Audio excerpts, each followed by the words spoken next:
Indira park ధర్నా చౌక్ వద్ద పెన్షనర్లు మౌన దీక్ష నిర్వహించారు. తెలంగాణలోని ప్రభుత్వ పెన్షనర్ల సమస్యల సాధన కొరకు రాష్ట్రంలోని అత్యధిక పెన్షన్ సంఘాలు ఏకదాటిపై జేఏసీగా ఏర్పడ్డాయని అన్నారు.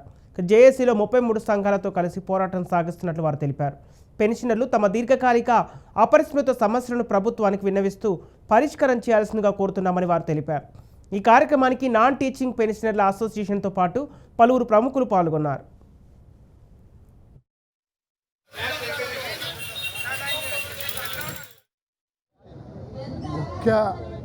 ముఖ్యమంత్రి గారికి మనవి చేయడం ఏమనగా, మాకు డిఏలు 5 డిఏలు పెండింగ్లు ఉన్నాయి, ఒక పిఆర్సీ పెండింగ్ ఉన్నది.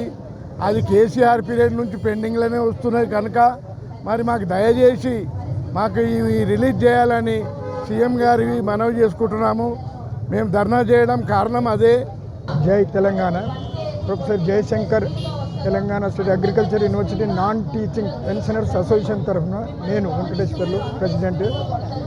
చెప్పాల్సింది ఏంటంటే, మా పెండింగ్ 5 డిఏలు అయినా ఇప్పటికీ గవర్నమెంట్ రాలేదు కాబట్టి పెన్షనర్స్ అందరూ ఎంతో ఆర్థికంగా బాధపడుతున్నందువల్ల ఈ జేసీఏకు రావడం జరిగింది. తర్వాత పిఆర్సీ కూడా రాలేదు. అన్నిటికంటే ముఖ్యంగా హెల్త్ కార్డ్స్ ఇష్యూ చాలా ఏళ్ల నుంచి పెండింగ్లో ఉంది. కాబట్టి ఇవి తొందరగా మాకు సాల్వ్ చేసి శాంక్షన్ చేస్తే బాగుంటుందని కోరుతున్నాం. అందువల్ల ఈరోజు జేసీఏ తరఫున జేఏసీ మీటింగ్లో మౌన దీక్షలో పాల్గొంటున్నాం.